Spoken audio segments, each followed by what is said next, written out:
Hey everybody, this is the preface to Andrew Arato's book, From Neo-Marxism to Democratic Theory, Essays on the Critical Theory of Soviet-Type Societies.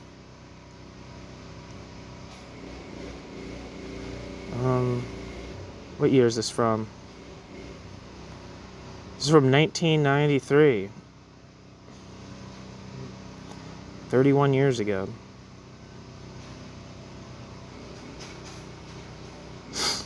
It says, to my mother, Alice Arato, and to the memory of my father, Louis Arato, 1901 to 1977. I'll read the contents of the book as well. So, preface. Part 1 of the book is titled Western Marxism in Soviet-Type Societies. Essay 1 is titled Authoritarian Socialism and the Frankfurt School. 2 is titled Between Apology and Critique, Marcuse's book Soviet Marxism. Essay 3, Critical Sociology and Authoritarian State Socialism. Chapter 4, From Western to Eastern Marxism, Rudolf Barrow. Chapter 5, Immanent Critique and Authoritarian Socialism, on Konrad and Zelenyi's Intellectuals.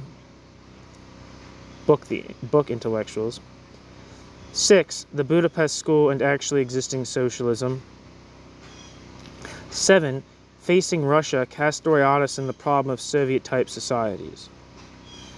Part 2 of the book is titled The Rise of Civil Society and Democratic Theory. Chapter 8 is titled Civil Society versus the State, Poland, 1980-81. Empire versus Civil Society, Poland, 1981-82. Chapter 10 is titled The Democratic Theory of the Polish Opposition, Normative Intentions and Strategic Ambiguities. Chapter 11, Some Perspectives of Democratization in East Central Europe.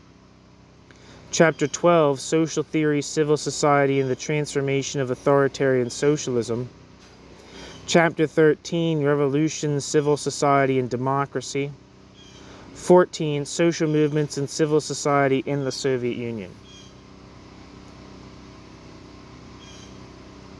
Okay, so that's a table of contents. Now I'm ready to read this preface. Let's rock. The following essays of the last 10 years are well marked by the time they were written. The first 6 are to be parts of a project formulated in terms of 2 questions. Is a critical theory of Soviet-type societies possible? Is such a theory capable of staying within the Marxian tradition in any meaningful sense? I originally intended to give a truly, quote, dialectical, end quote, answer to these questions, yes to the first, but only on the condition of a no to the second.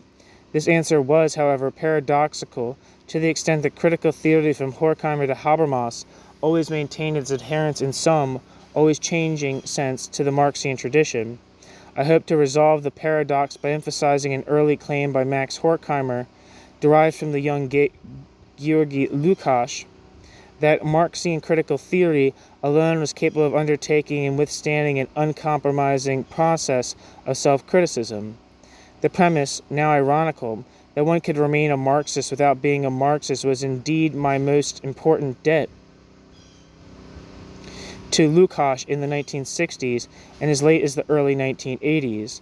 I wish to test this premise by myself undertaking a reconstruction and critique of the best that critical Marxism produced on the topic of Soviet society. While the relevant analyses of classical Marxism have been often analyzed and criticized, most brilliantly by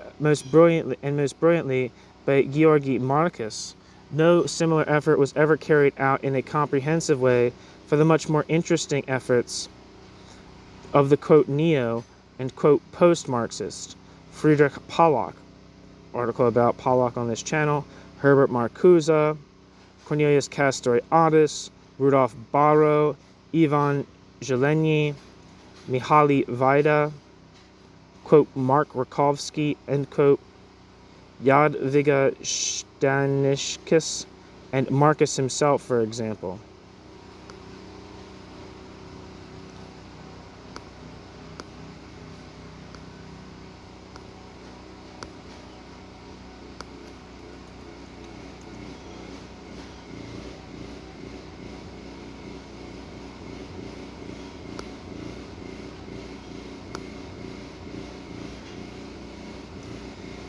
Georgi Marcus lived from 1934 to 2016, was a Hungarian philosopher belonging to the small circle of critical theorists closely associated with Georgi Lukács, and usually referred to as the Budapest School.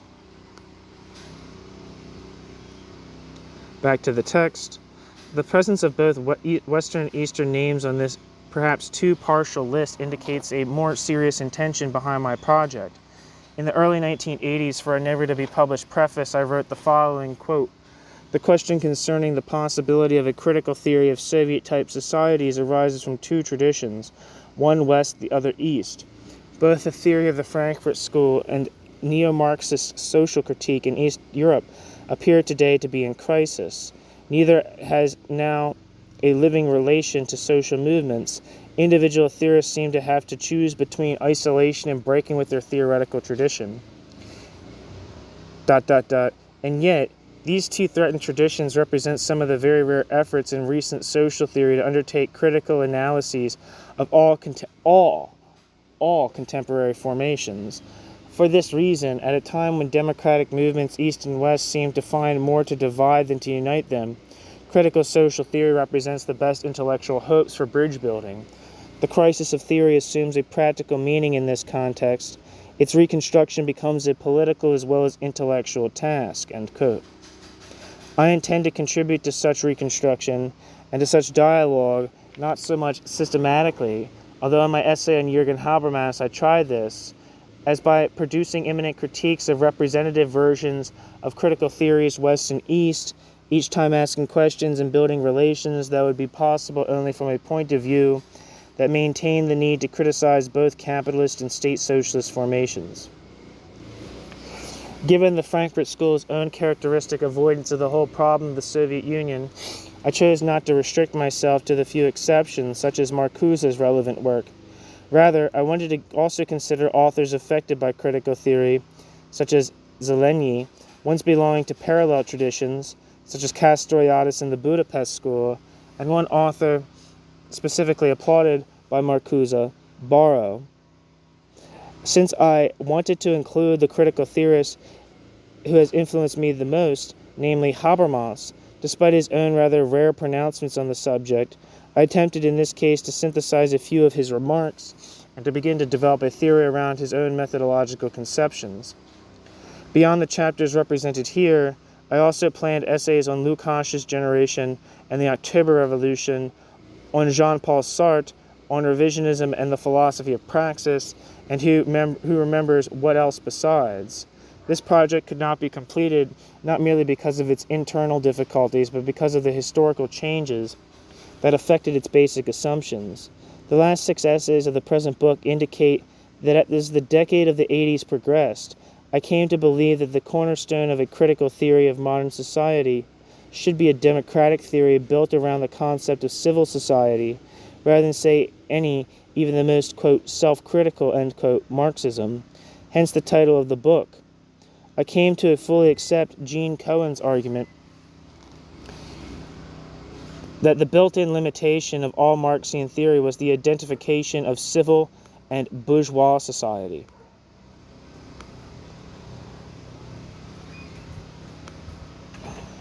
One second.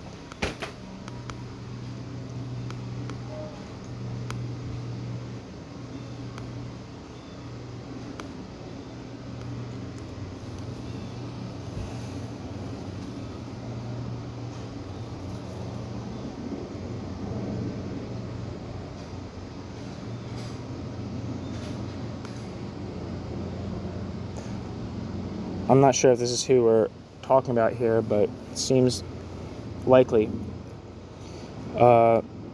Jean Louis Cohen born 1946, is the Nell and Herbert Singer Professor of Political Thought at Columbia University. She specializes in contemporary political and legal theory with particular research interests in democratic theory, critical theory, civil society, gender, and the law.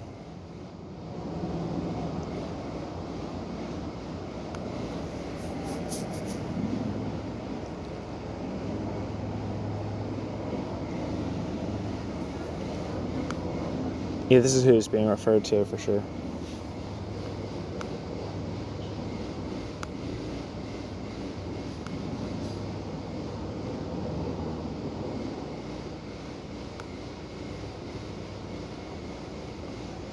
Where am I? I came to fully accept Gene Cohen's argument that the built-in limitation of all Marxian theory was the identification of civil and bourgeois society and the resulting establishment of class rather than civil society as the vantage point of the critique of modern society. Increasingly, it seemed implausible that the project of self-critique of Marxism, a la Lukács, could eliminate from the theory all dogmatic substantive assumptions, not only the myth of the proletariat and the methodological centrality of class, but also the philosophical idea of the subject of history, on which I until then always relied.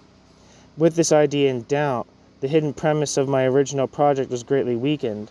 I gradually realized that there was no longer any reason to privilege approaches derived from the Marxian tradition, or to try to build something new out of the self-critique of a tradition fatally flawed.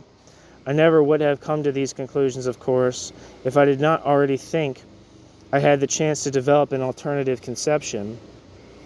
Indeed, at the time when I still took the idea of theory building through a self-critique of critical theory quite seriously, under the impact of the Polish events and writings and my conversations with my friend Mihaly Wajda, I began to analyze what was taking place in Poland around the concept of civil society.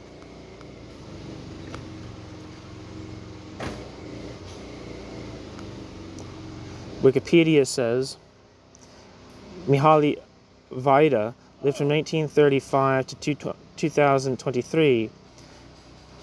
Mihaly Wajda was a Hungarian leftist intellectual who took part in the debate surrounding the development of National Socialism, Marxism, Leninism, and the state of capitalism in the latter half of the 20th century.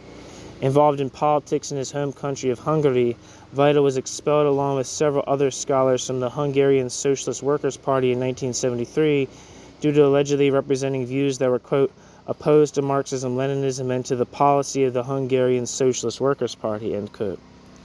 Wajda was one of the original members of Georg Lukács's Budapest School, Hungarian theorists who began as neo-Marxists but moved to what they call post-Marxist and also postmodern perspectives. Writing primarily in Hungarian but with many works translated into English, Wajda's works treat such themes as the past and future of state socialism in Europe and fascism as a mass phenomenon. Wajda continues to draw, like other members of the original Budapest School, from a Marxist legacy in seeking to examine the state of contemporary liberal society. In 2011, Mihaly Wajda was involved in a controversy concerning critical remarks made respecting the Hungarian government, and specifically government policies that challenged free media. In a notable show of support for Wajda and his colleague, fellow Hungarian theorist Agnes Heller, Jürgen Habermas, and Julian Nida Rumelin wrote a public appeal in defense of Wajda and Heller, insisting that, quote, we are concerned about the political and professional fate of our Hungarian colleagues, under the nationalist government, which has used its two-thirds majority to erode the Hungarian constitution. They are again exposed to political persecution, end quote. Wajda died on the 27th of November, 2023 at the age of 88. Back to the text. One second.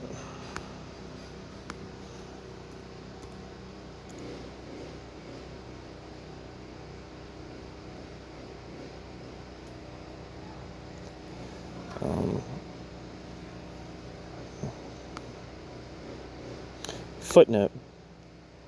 For a product of these conversations, see our joint essay on Rudolf Barrow, The Limits of the Leninist Opposition, in the journal New German Critique, number 19, winter 1980. Back to the text and footnote. I continue to use this theoretical framework for my analysis of the problem of democratization in East Europe and from the Polish martial law to the, quote, revolutions, end quote, of 1989 and beyond. Equally important, I came to the conclusion, together with Gene Cohen, that, given the testimony of new social movements and initiatives, the idea of the reconstruction and democratization of civil society could become the foundation of a critical theory of all modern societies, including the West. Footnote. Of our several articles, see Social Movements, Civil Society, and the Problem of Sovereignty in Praxis International, Volume 4, Number 3, October 1984, followed by a debate with E.P. Thompson in subsequent issues. See also the result of our 10-year collaboration, Civil Society and Political Theory, published in 1992. For a short, if polemical, statement distinguishing our use of the category of civil society from some others, see Andrew Arato's article, Civil Society, History and Socialism, reply to John Keane, in Praxis International, Volume 9, numbers 1/2, April and July, 1989. End footnote.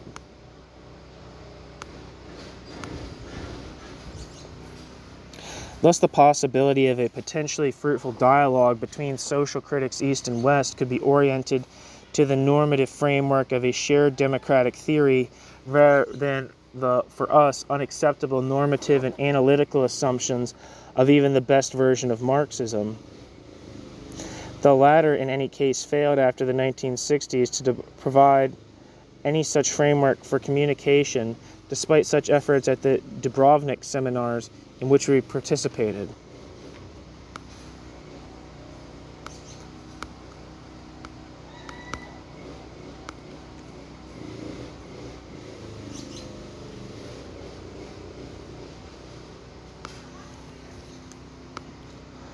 The two parts of this book thus seem to belong to different theoretical frameworks, even if this time sequence of their writing cannot be so neatly untangled.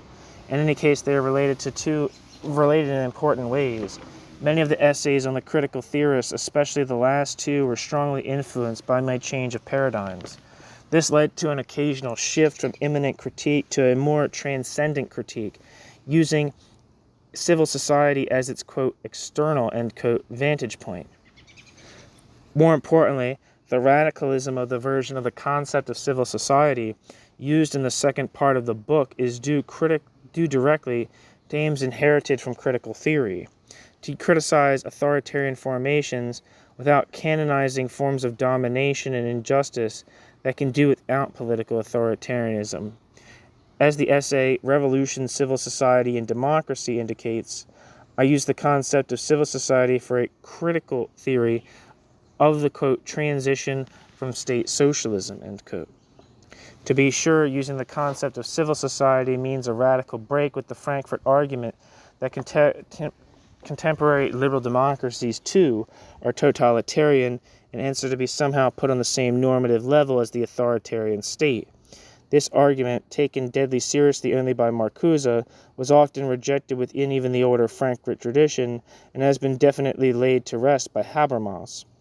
And yet, as the attentive reader will notice, versions of this idea return in some of the essays of Part 1, not only where I criticize it as in the essay, as in the case of Marcuse and Castoriadis,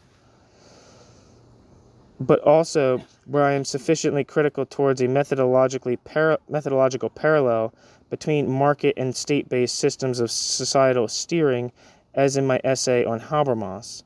In this sense, I want to insist on the paradigm shift between the two parts of the book, affecting not only the choice of objects of study, but also the point of view of the author. But I also insist on the two parts belonging together, because of their continuity and because of their difference. I stress the continuity to indicate the need for a critical theory in relation to the great changes that have occurred and are still occurring in the East. All the ideologies of transition available today in East and West seem to tell us, happily or with resignation, that the choice for the new democracies is to imitate the West or return to disrupted developmental trends of their own past, or both. The valid residue from the tradition of critical theory, preserved by all the theorists analyzed in Part 1, indicates the need to criticize all existing formations and the link of emancipation to the creation of new institutions rather than to mere, quote, imitation, end quote, or, quote, restoration, end quote. But I stress also the difference because I believe that East European democratic oppositions, often coming from critical Marxism, were right to focus their attention on civil society rather than class or revolutionary agency as the touchstone of their campaign against the old regimes, and to therefore break with all Marxisms. I maintain this point, even when in the face of new actual and potential economic hardship, and the perceived underrepresentation of the working class in newly elected parliaments, many analysts once again turn to class as the vantage point of social criticism. This mistake would be a serious one under fully established capitalist democracies, where social movements have no or no longer have intrinsic connection to class-based social stratification. It is also the more serious in countries where the socio-economic, as against the transformed political, structure of state socialist old regimes is still in most respects intact. It is important in this context to recall the apologetic and conservative implications of some Marxist theories with respect to state socialism in this book Marcuse borrow, or at best their theoretical inability to uncover the dynamic possibilities of this social formation. The book represents a warning against repeating old mistakes as well as an appeal to East Europeans seeking to criticize new and old forms of injustice, to use with great caution categories inherited from the Marxian tradition, especially class. It is a plea that they should emphasize instead their own theoretical rediscovery, the concept of civil society, one that has critical implications with respect to all attempts to establish elite democracy and bourgeois society. New sections. There are many debts I would like to acknowledge to institutions and individuals both. The Alexander von Humboldt Stiftung of the Federal Republic of Germany might be surprised to see this book as the result of their support in 1980 to 81. Nevertheless, it was this support and kind hospitality of the Max Planck Institute für Sozialwissenschaften, or social sciences, is what I'm assuming that means, Institute for Social Sciences, in Starnberg under Jürgen Habermas, that allowed me to draw up a plan for the project and in fact complete at least 2 of the essays. I very much benefited from discussions with members of the Max Planck Institute, as I did later during presentations of different chapters at the Dubrovnik IUC seminar on philosophy and social science, the Institute of Sociology at the Hungarian Academy of Sciences, the Kellogg Institute of Notre Dame University, the École des Hautes Études in Paris, the Center for European Studies at Harvard University, the Harman Institute of Columbia University, and the staff seminar of the Department of Sociology of the Graduate Faculty, New School for Social Research. I owe a word of thanks to my many colleagues at all these institutions, which unfortunately I cannot express by naming them all. And while many editors of journals and anthologies have been helpful and encouraging, I have special reasons to mention the sponsors of the earliest essays when the topic was hardly fashionable, John Thompson and David Held, editors of Habermas Critical Debates, and Paul Picone. Indeed, without my association with the latter and the journal Telos from 1971 to 1986, many of the essays here would never have been written. I am indeed sorry still that our ways have parted on the road from neo-Marxism to democratic theory. No one has been more important for my intellectual development than Jean Cohen. It is fair to say that while she was never quite as convinced of the strategy of the self-critique of critical theory as I was, most of the essays here, and especially the ones using the paradigm of civil society, are results of our joint attempts to develop a common social theory. I have received a good deal of support, helpful criticism, and advice from my friends of the one-time Budapest School, Mihaly Vaida, Georgi Marcus, Maria Marcus, Agnes Heller, Ferenc Feher, Georgi Bentz, and Janos Kiss. I have learned a lot when I disagreed with some of them. I benefited more than I can express here from the joint seminars of the graduate faculty that I held with Benson Jeffrey Goldfarb on social movements in Eastern Europe, and Kiss and Jose Casanova on problems of democracy and dictatorship. More recently, I learned a great deal from discussions with older Hungarian friends like Miklos Haraszti, Andres Kovács, Sandor Radnati, Laszlo Brust, Erzsébet Zalai, Elemer Hankis, Bela Pokal, Ferenc Kuzig, Sandor Zilagi, Maria Kovac, Andras Sayo, Yulia Zalai, Ferenc Mislevitz, Andres Bazoki, Tamas Felegi, Miklos Sukods, discussions with Klaus Ofa, Alfred Stepan, Philippe Schmitter, Adam Przavorsky, Alessandro Pisorno, Jeffrey Weintraub, Zbigniew Pawlizinski, Erlich Rudel, Sigrid Moischel, Dick Howard, Wolf Scheffer, Salah Ben Habib, David Ost, Judith Sedatus, and most recently, Erlich Preuss, have been especially helpful in working out particular aspects of my conception. I have learned a lot as well from the students at my many seminars and lecture courses dealing with the concept of civil society and with Eastern Europe.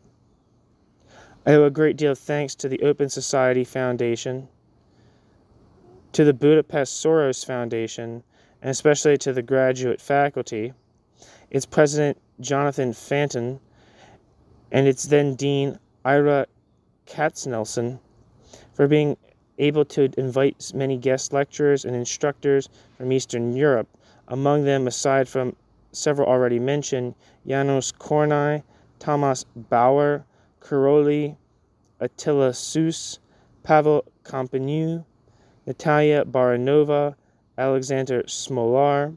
I hope to utilize much that I have learned from all of them, even more in a forthcoming book, Civil Society and Revolution in the Transition in Eastern Europe. I have been fortunate to receive advice and information from several of the people whose work I have written, aside from Habermas, Georgi Marcus, Heller, and Feher, who have been major influences on my work. I was very fortunate to have had the chance to have many conversations with Georgi Konrad and Ivan Zeleny, to be able to interview at length, unfortunately only in 1987, Jacek Kuran and Adam Michnik. Kuran and Modzelewski's open letter to the Polish Communist Party, or whatever it's called, is going to be on this channel. Last but definitely not least, Cornelius Castiadis has been especially generous with his time when discussing with me not only his own intellectual development, but also conceivable aspects of my overall problem area. Castiadis' influence has been an important one for my conception, as it is visible in more than the one essay dedicated to his work. I learned much from several debates, two-sided ones with E.P. Thompson and Victor Sazlovsky, and a one-sided one with John Keane. I appreciate the spirit in which the former two handled our disagreements. I wonder what they would think of me now.